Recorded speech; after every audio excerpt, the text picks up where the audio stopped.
Au nom du Père, du Fils et du Saint-Esprit, ainsi soit-il. Dimanche dernier, l'Église nous a introduits dans la saison de la Septuagésime, qui est un temps de préparation au Carême.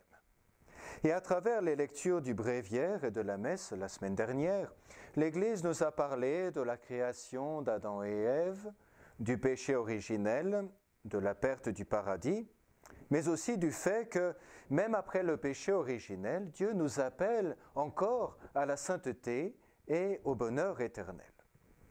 Nous avons encore la possibilité d'aller au ciel, bien que ce soit plus difficile maintenant que ce ne l'était avant le péché originel.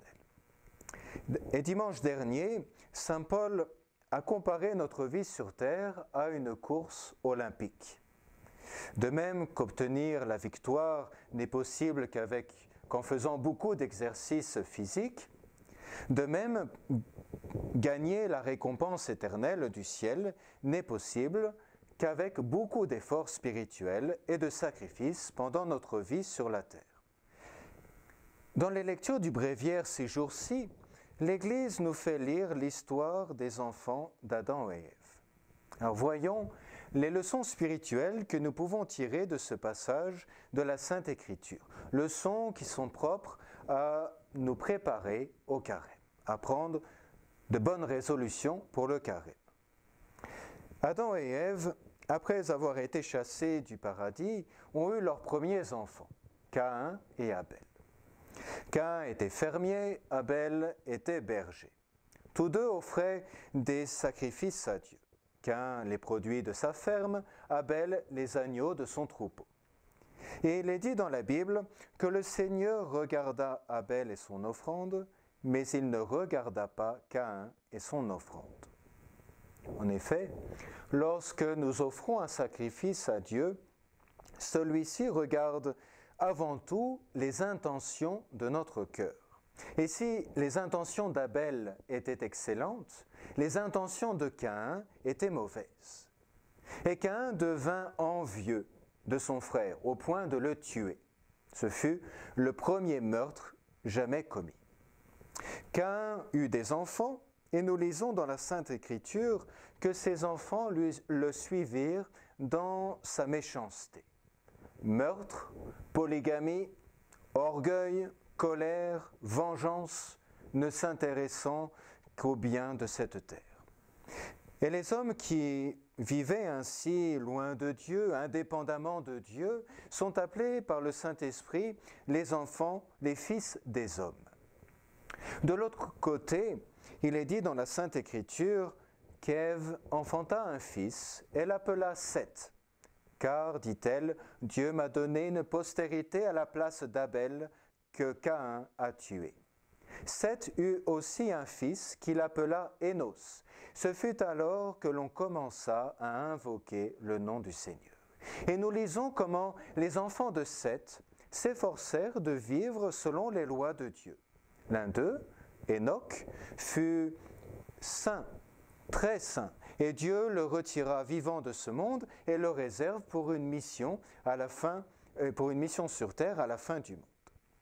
Et les hommes qui s'efforçaient ainsi de garder les commandements de Dieu sont appelés, sont nommés par le Saint-Esprit dans la Bible les fils de Dieu. Alors maintenant, quelles leçons spirituelles pouvons-nous tirer de ce passage de la Sainte Écriture? Premièrement, l'opposition entre Caïn et Seth marque clairement la division de l'humanité en tout groupe.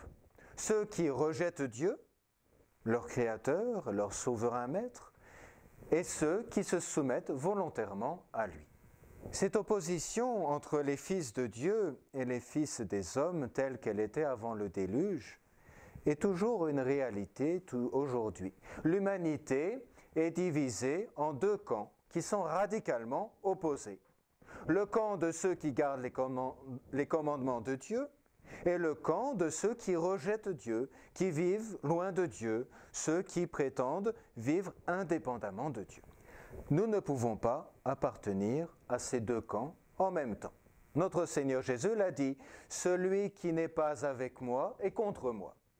Aussi, puisque nous voulons être des enfants de Dieu, ne nous étonnons pas de voir contre nous les fils des hommes, de voir le démon, de voir le monde essayer par tous les moyens de nous faire perdre notre foi, de pervertir notre morale catholique.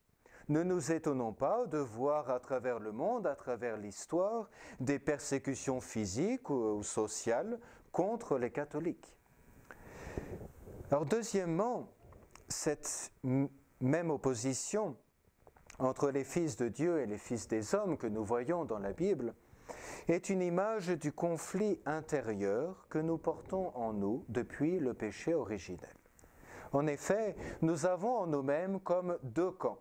Ce que saint Paul appelle la chair, qui signifie toutes nos tendances et nos passions désordonnées nous entraînant au péché, et ce que saint Paul appelle l'esprit, qui signifie notre bonne volonté de vivre selon les commandements de Dieu.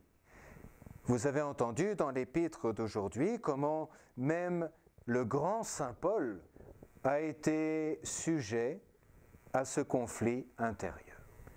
La chair et l'esprit sont irréconciliables. L'un doit dominer l'autre. Si la chair domine, nous irons en enfer. Si l'esprit domine, nous irons au ciel à la fin. C'est la première leçon. Il y a une guerre spirituelle en nous et en dehors de nous. Et nous sommes impliqués dans cette guerre spirituelle, que cela nous plaise ou pas. C'est ainsi.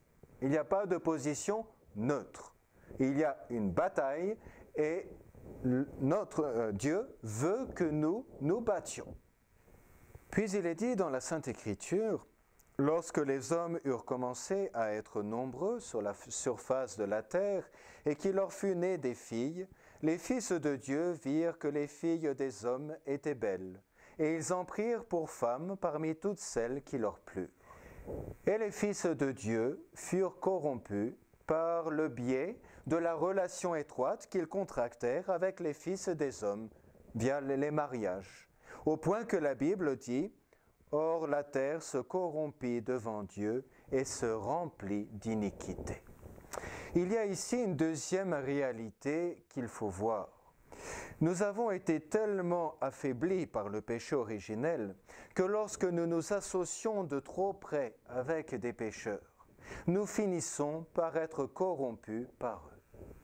Également, concernant le combat spirituel intérieur entre l'esprit et la chair, combat qui est en nous, si notre esprit cesse de combattre notre chair, mais essaye de cohabiter pacifiquement avec, eh bien notre chair finit par prendre le dessus sur notre esprit.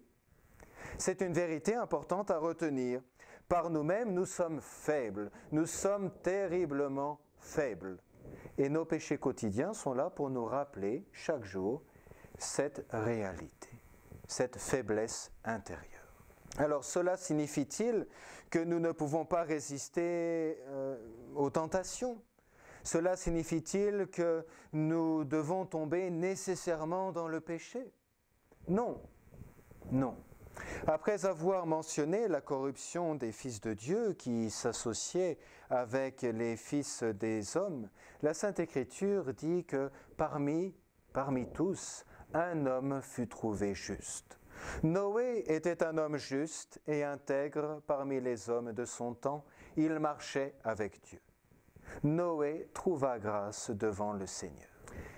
Ces paroles du Saint-Esprit ne doivent pas être entendues comme si Dieu, après avoir cherché attentivement dans tous les peuples de la terre, tout d'un coup, avec bonheur, avait trouvé enfin quelqu'un qui gardait ses commandements. Quelle chance!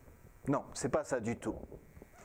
Il faut comprendre que Dieu, alors qu'il avait laissé les autres hommes tomber dans le péché, les laisser suivre leurs mauvaises inclinations, Dieu avait donné une grâce spéciale, particulière à Noé, pour le préserver des mauvaises influences qui l'entouraient, pour le fortifier contre les désirs désordonnés de sa propre concupiscence. Et ainsi, bien que Noé vivait dans une société très corrompue, il était un homme juste et intègre. Il marchait avec Dieu. Notre victoire spirituelle sur les tentations qui viennent du démon, qui viennent des pécheurs autour de nous, qui viennent de notre propre concupiscence, est possible, mais seulement avec la protection et la grâce de Dieu. Alors maintenant, question, que devons-nous faire pour obtenir la protection et la grâce de Dieu? Notre Seigneur Jésus a dit, « Veillez, c'est prier, afin de ne pas entrer en tentation. » Et ailleurs, il a dit, « Je vous le dis, si vous ne faites pénitence, vous périrez tous. » Alors la prière, qui est une conversation avec Dieu pour lui dire que nous l'aimons, pour le remercier, pour lui demander pardon de nos péchés, pour lui demander son aide, la prière, et la pénitence, qui est une compensation que nous offrons à Dieu en expiation de nos péchés. Eh bien, prière et pénitence sont les deux principales dispositions que Dieu nous demande d'avoir afin de nous sanctifier, pour pouvoir nous sauver. Peut-être vous demandez-vous parfois, est-ce que j'irai au ciel après la mort? Irai-je en enfer? En fait, vous pouvez répondre vous-même à cette question.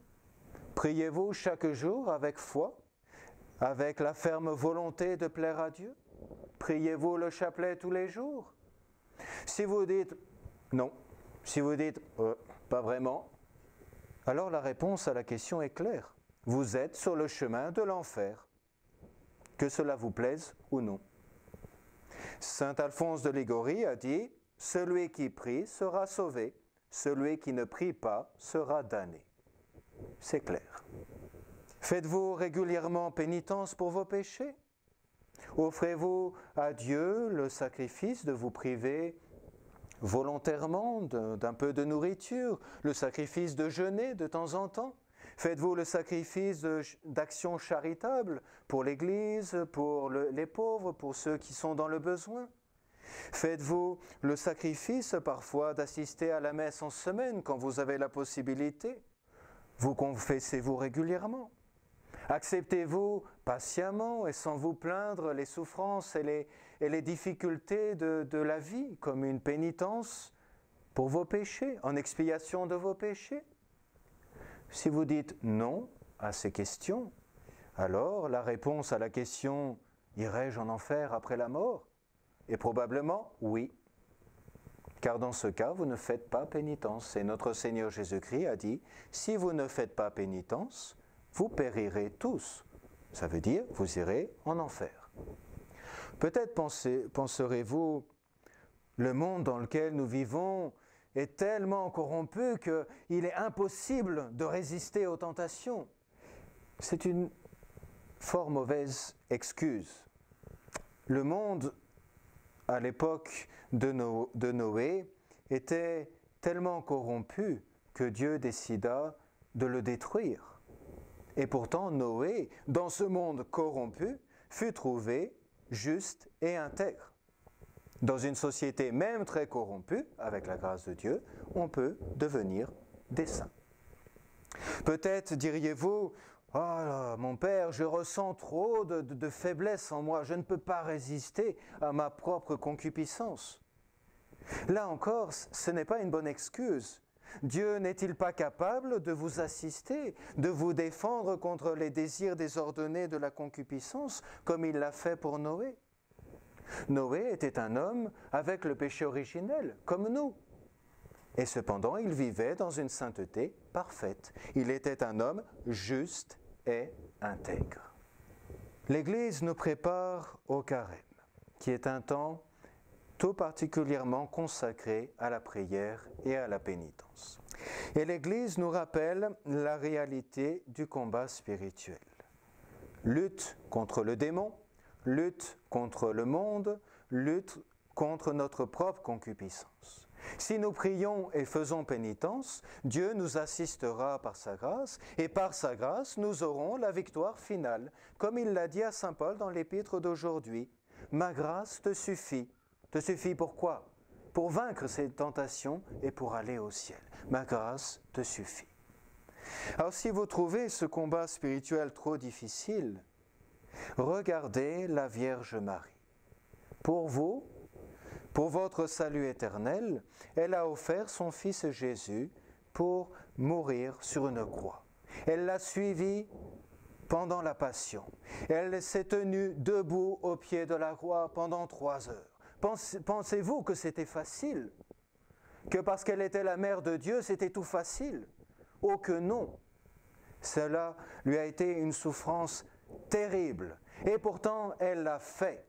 Pour l'amour de Dieu, d'abord, et ensuite pour l'amour de vous. Pour vous permettre d'aller au ciel. Alors, dans les moments de découragement, regardez-la, parlez-lui, confiez-vous à elle, et elle vous donnera la force de continuer. Elle vous guidera jusqu'au ciel. Ainsi soit-il. Au nom du Père, du Fils et du Saint-Esprit, ainsi soit-il.